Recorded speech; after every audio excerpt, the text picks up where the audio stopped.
India आज अपने quarter 2 के नतीजे जारी करेगी। नतीजे कैसे रहेंगे, पूरे एनालिसिस के साथ आशीषा हमारे साथ जुड़ गई है। गुड मॉर्निंग आशीषा, बताइए क्या है आपका कोल इंडिया को लेकर एनालिसिस?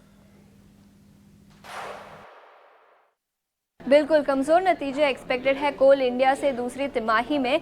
याद रखें कंपनी ने अपना वॉल्यूम का फिगर ऑलरेडी रिपोर्ट कर दिया है और ऑफटेक की बात करें तो 2% गिरावट दिखी थी दूसरी तिमाही में सालाना आधार पर, और वॉल्यूम्स में गिरावट दिखी थी, उसका इम्पैक्ट इस तिमाही के नतीजों में नजर आएगा।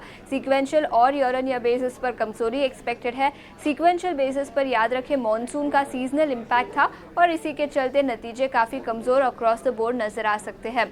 आंकड़ों की बात करें तो कंसोलिडेटेड रेवेन्यू करीब 30,000 करोड़ के आसपास आ सकता है, जो 17% की गिरावट होगी सीक्वेंशियल बेसिस पर और करीब 3% की गिरावट सालाना आधार पर। मार्जिन्स करीब 26.8% के आसपास एक्सपेक्टेड है, तो मार्जिन्स में भी कॉन्ट्रैक्शन नजर आएगा। मैनेजमेंट की कमेंट्री क्या निकल कर आती है ई ऑक्शन प्राइसिंग को लेकर, ई ऑक्शन रियलाइजेशंस को लेकर और ई ऑक्शन प्रीमियम को लेकर, उस पर सबकी नज़र रहेगी। डोमेस्टिक वॉल्यूम ग्रोथ किस तरह का नज़र आएगा second half of the year में, उस पर भी सबकी नज़र रहेगी। बाकी इंटरनल्स की बात करें तो ई ऑक्शन रियलाइजेशन में ज़्यादा कोई चेंजेस एक्सपेक्टेड नहीं है। सालाना आधार पर हल्की सी गिरावट नज़र आ सकती है, लेकिन इसके अलावा ब्लेंडेड रियलाइजेशन में हल्की सी तेज़ी नज़र आएगी। तो all in all seasonal weakness के चलते सीक्वेंशियल बेसिस पर गिरावट एक्सपेक्टेड है। सालाना आधार पर भी स्ट्रॉन्ग ग्रोथ एक्सपेक्टेड नहीं है इस तिमाही में, लेकिन सबकी नज़र मैनेजमेंट कमेंट्री पर रहेगी। शुक्रिया आशीषा, यहाँ पर विश्लेषण करने के लिए। नतीजों का इंतजार होगा। हालांकि चलिए आज का बाजार को आज हम यहीं समेटते हैं। छोटा सा ब्रेक के उस पार पावर ट्रेड। नमस्कार।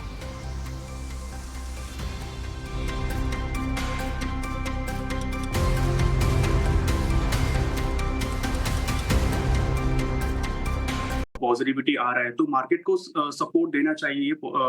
और लेवल वाइज बात करें तो निफ्टी का सपोर्ट हो जाएगा 25,850, इमीडिएट सपोर्ट हो जाएगा। जब तक 25,850 के ऊपर निफ्टी डिसाइसिवली ट्रेड कर रहा है तब तक प्रॉब्लम नहीं होगा बुल्स के लिए। हायर एंड पे 26,000 के ऊपर निफ्टी को सस्टेन करना पड़ेगा। 26,000 के ऊपर निफ्टी सस्टेन करता है तो significant rally in the short term expected है। हायर एंड पे अबव 26,000, 26,300 और 26,500 का रेजिस्टेंस दिख रहा है। तो ओवरऑल सेंटीमेंट पॉजिटिव रहना चाहिए अराउंड निफ्टी। बैंक निफ्टी की बात करें, बैंक निफ्टी का भी सेंटीमेंट पॉजिटिव रहना चाहिए। बैंक निफ्टी को वो शॉर्ट टर्म में आउट परफॉर्म जो कर रहा था वो कंटिन्यू रहना चाहिए नियर टर्म में। तो हायर एंड पे बैंक निफ्टी का रेजिस्टेंस दिख रहा है 58,600, 800 और नीचे सपोर्ट हो जाएगा 57,700। जब तक 57,700 के ऊपर रहेगा बैंकिंग स्पेस में बाइंग की मोमेंटम रहेगा।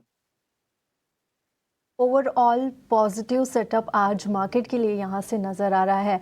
Good morning Rupak ji, Tripti Upadhyay the side. आज की ट्रेडिंग सेशन के लिए आपकी क्या पिक्स होगी, वो भी आप हमारे साथ शेयर करिए। जी, आज का पहला मेरा पिक रहेगा चेन्नई पेट्रो।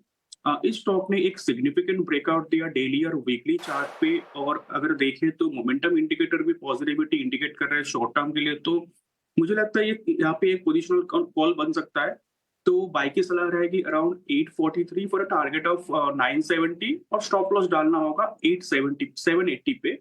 दूसरा कॉल रहेगा मेरा पीएनबी। ये स्टॉक ऑलरेडी अप ट्रेंड में है, बट ये इसका जो मोमेंटम, पॉजिटिव मोमेंटम जो है वो बरकरार रहना चाहिए शॉर्ट टर्म में। तो यहाँ से एक बाई की सलाह रहेगी 121 के आसपास बाई करके चलना होगा फॉर अ टारगेट ऑफ 130 और 117 पे स्टॉप लॉस डालना होगा। तीसरा कॉल रहेगा किर्लोस्कर ऑयल इंजन लिमिटेड। तो ये स्टॉक ने डिसाइसिव ब्रेकआउट दिया अबव इट्स रिसेंट कंसोलिडेशन, तो और वॉल्यूम भी बहुत बढ़िया है, तो ब्रेकआउट बहुत बढ़िया हुआ चार्ट के अंदर। तो यहाँ से एक सिग्निफिकेंट रैली की एक्सपेक्टेशन है। बाई की सलाह रहेगी अराउंड 1005 फॉर टारगेट ऑफ 1100 और स्टॉप लॉस नीचे डालना होगा 960।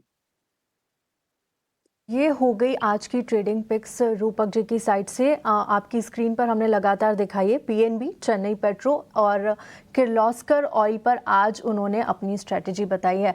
रूपक जी आप हमारे साथ बने रहिए, लेकिन हम एक छोटा सा ब्रेक लेंगे। ब्रेक के बाद खबरों वाले शेयर पर आपसे विस्तार से चर्चा की जाएगी।